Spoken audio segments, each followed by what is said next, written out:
Men are the most horrible. Your fucking dad! What did you do to me? Daddy! Wow. I'm sorry, baby. I'm sorry. Let's go upstairs. Come on. Let's go upstairs.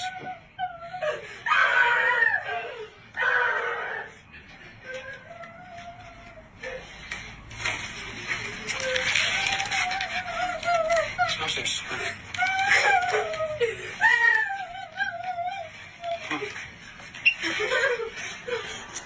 That is absolutely heartbreaking and disgusting. We need to break the stigma or the narrative that women are naturally or always the good mom or always we have a stigma that, you know what, mothers can do no wrong, right? And we all know that's not true, right? It doesn't matter if you're a man or a woman. It's just your character. It doesn't matter about your gender that makes you suitable to be a parent or a good person. This is disgusting, absolutely disgusting. That child breaks my heart, which I'm going to show her reaction, the child's reaction in a little bit, but it's utterly disgusting. I don't know who this is, right? I just came across it and it just literally made me cry. It made me cry. It did.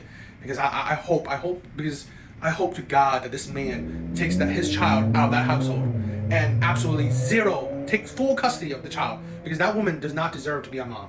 She does not deserve to be a mom, because that toxicity, I cannot see any reason to be that toxic, that disgusting to a little child. And what that child does, and like what she says, which I'm going to show, is just heartbreaking.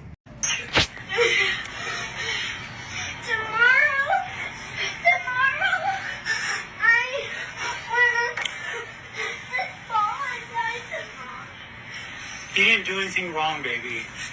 He didn't do anything wrong, okay? Come here. You did not, listen to me.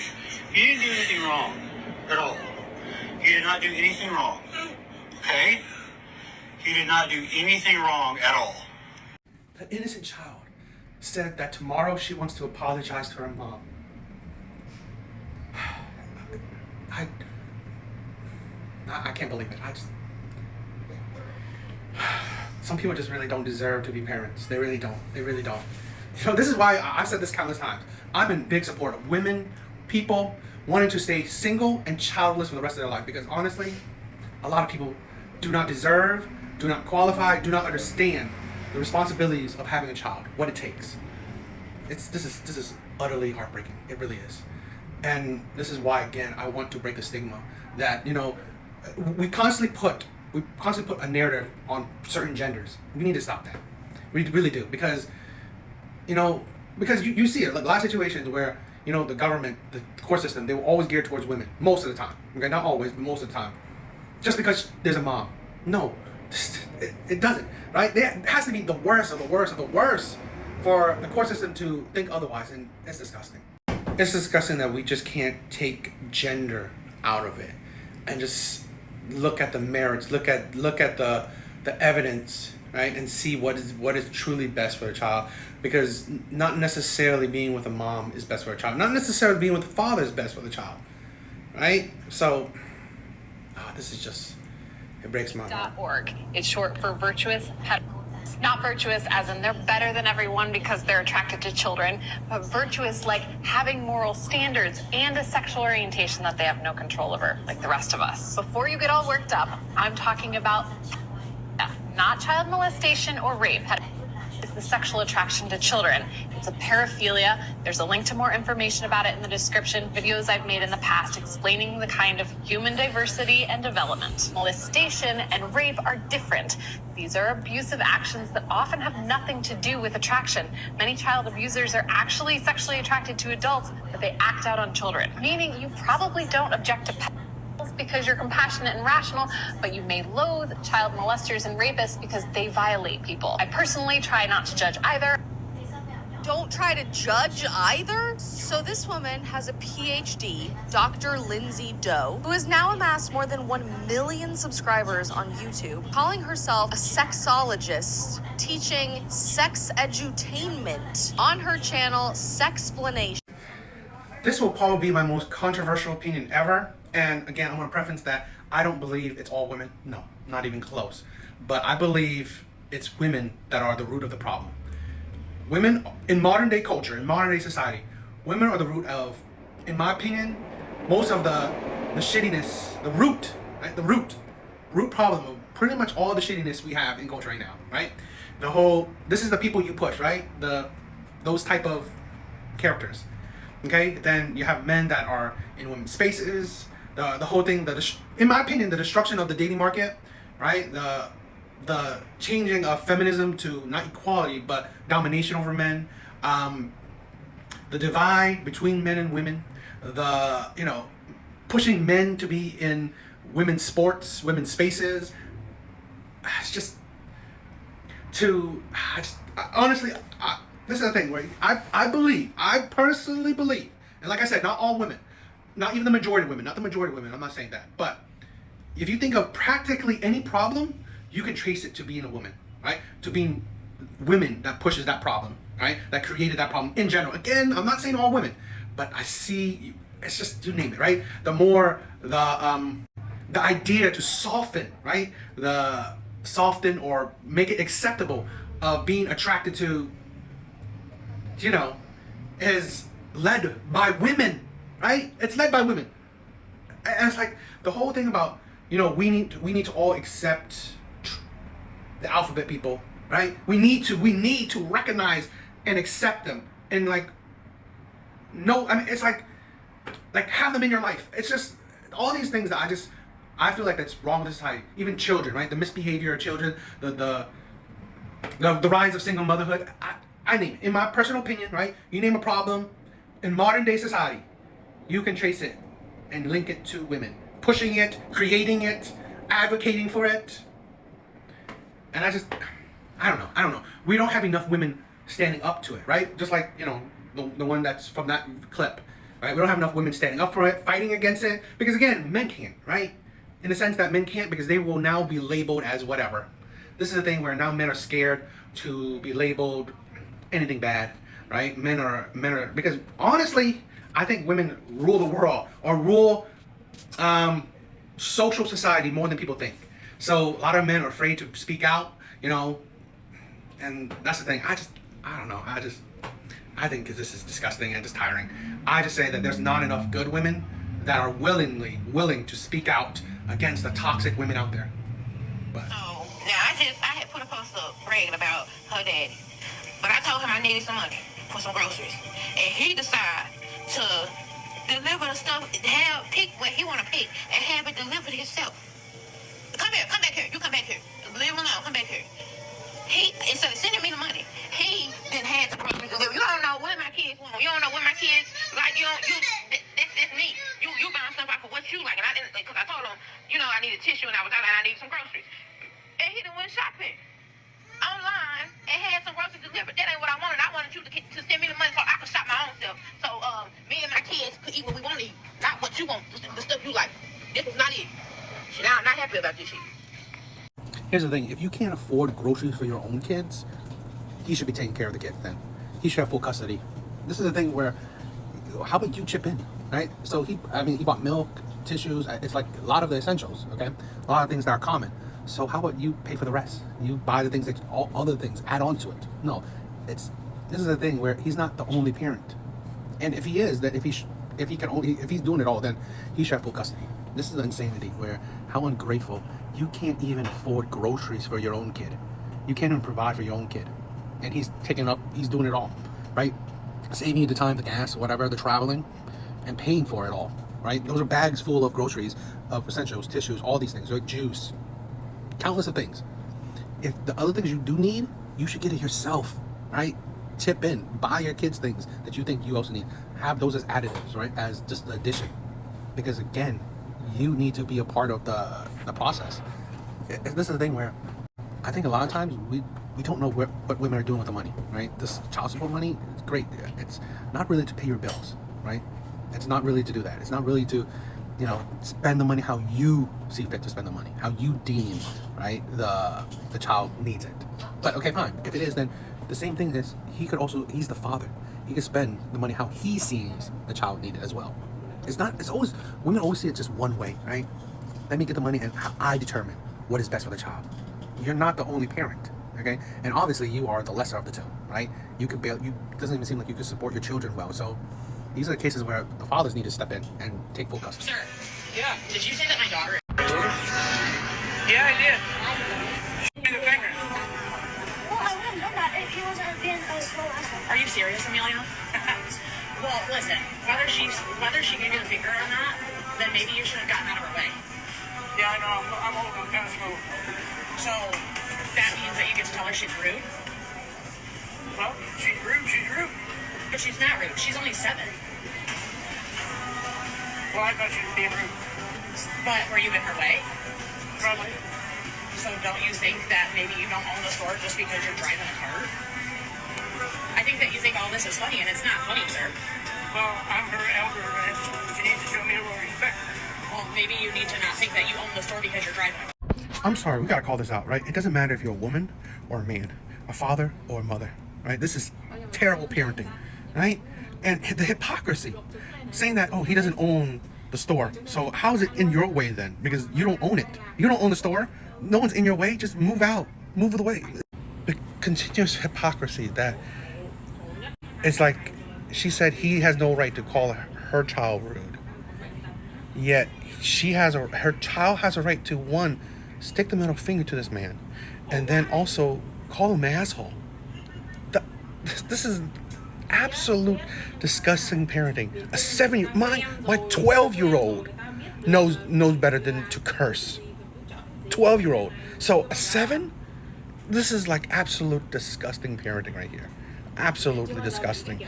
And this is the problem, right? Where we have kids, like, I don't know if you heard, like a while ago, where kids they beat to death an elderly person. And this happens a lot. There's no respect for the elder. And then you wonder why these kids also don't respect their parents. Because you teach them to not even respect their elders. Why would they respect their parents? Because you enable their disrespect towards people. So you'd be surprised that they have that disrespect towards you. It is absolutely insane. I'm sorry. Like, I know plenty of great mothers out there. But this is the thing where you're painting a one-sided picture and thinking that because it's a woman, because it's a mom, she's automatically a good parent. And that is BS. BS, because things like this. And we don't call it out enough. We don't call this out enough because we enable this. We assume women are angelic, so we don't call out the BS of a lot of women.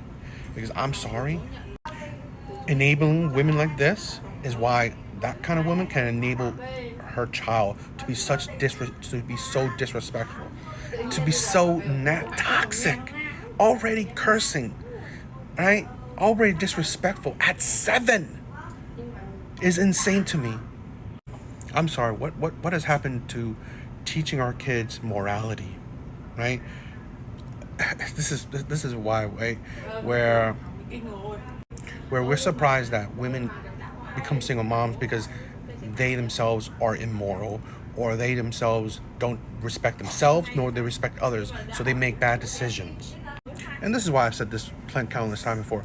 It don't matter about your gender, your orientation, even your race, right?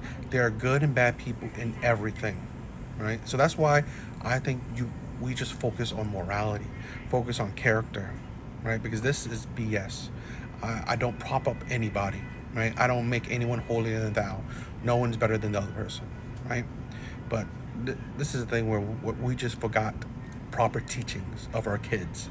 We did. And now I believe we are ruining the next generations. I think every subsequent generation is getting worse and worse. It is. What?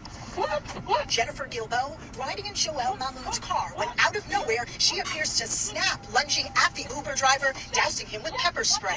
Joelle picked up Jennifer and a friend on West 46th Street, but when they got to 65th and Lex, things quickly went south early Wednesday morning. What? Joelle insists he hadn't said a word to the ladies. The other passenger appears just as stunned. Done what? Repeatedly asking her friend why she was doing this. Jennifer would only say, "Get him out." In the first few seconds, Joelle tells me he tried to get out, but his seatbelt was on. Police did arrest Jennifer. She's charged with assault and now has a lawyer who at this point is not commenting. I think that's the result of, like, Bill just your persona as a man-hater, in my opinion, but there's no substantial evidence of that. But here's the thing, right? What I want to say is that I will always stand 10 toes down on, it doesn't matter your gender, right? It doesn't matter your gender, your race. You're not born abusive, toxic, a bad person, right? Because the narrative of men are evil, women are good. That is the ridiculous of it. It's just you are a person with poor characters, with no morality, right? You're just a terrible person. Doesn't matter about your gender. So really, it's just, these things show you proof that it's not men are violent, women are violent, whatever. It's that people are just terrible, right? There are just terrible people out there, and that's what I want to break the stigma of. Oh, because I've seen videos of women saying, oh, men are just abusive, naturally toxic, all that stuff. No, they're just terrible people out there. So, you know, things like this, we see it time and time again, okay? It doesn't matter your gender. There are bad people everywhere. That's it. That it's just for, like, straight white men. Mm-hmm. Yeah. You know, that's the perfect comment. Because you see this with the Acolyte, let's say the Charlie's Angels, all these things, right? All these movies, these forms of entertainment. The creators, the people behind the scenes, even the actors, all this stuff, have publicly and maybe slide comments or whatever, have always said, I've constantly reiterate, it's not just for men. It's not just for white men. And you know what? they're not even gearing it towards these men, right? Either the white men, straight men, straight white men, they're not gearing it towards certain demographic. Okay, cool. But then when the demographic, right, let's say the LGBT, the alphabet community, women, okay, are not supporting these movies, these shows, whatever, in mass, then you suddenly blame men. You suddenly blame straight white men. You suddenly blame white men. You suddenly blame straight men. It's just now you're blaming the men that you, at the beginning of the production of the outlet, have said it's not geared towards you. Okay? It's not geared towards you. And then if it fails, you blame the men that it was not geared towards. Okay? How the men that it was not geared towards didn't like it, didn't watch it, but yet you blame them for not supporting it. That's the insanity. That's the hypocrisy. I've seen this with the Acolyte, right, recently. That's insanity, right? Just like the Marvels, all these things, right? You have women, you have men, you have gay, whatever, okay? You have people on the production, in those movies and shows, saying it's not for you. So the people that it's not for don't even support it, which I think it wouldn't even affect it, because again, the people that you're gearing it towards, they're not even watching it. They're not even watching it in droves, right? When you gear something for, let's say, the minority, right, the small group of people, and then you're surprised that it failed. It's like you really don't perceive logic, right? Because again, I'm sorry, these things aren't art house films. They're not like high level art concept. No, they are supposed to be geared towards the masses, right? I'm sorry, comic book movies are not supposed to be highbrow art movies. I mean, insane new concept is not needed, right? Not needed. I mean, it's great if it could, but again, its job is to appeal to the masses. Like, they make it so they can make millions to billions, not so they can, be a cult classic. These movies are not made to be cult classics. They're made to be blockbusters. And I just like I said, just like the shows, just like the movies, you forget that these companies put a lot of, because again, if they put like maybe 10 million, 20 million, 30 million, even maybe under 50 million, then yes, maybe the perspective of these movies would be different. They put hundreds of millions into these things. That's the thing. And again, I hate the narrative with the Acolyte thing where they're blaming people, they're blaming fans or misogynistic fan. It's like, really? Fine. The misogynistic fans didn't like it. But do you believe the people that weren't misogynistic, they listened to those fans? they followed what those fans wanted. No, you couldn't even draw other people, right? You couldn't even draw the different demographics, the demographics you want. This is the thing. You couldn't even draw the majority of women or the majority of LGBT communities. You didn't even draw them. So really, it's like you are expectant of fans that it wasn't geared, that these entertainment wasn't geared towards, to support it blindly is insane.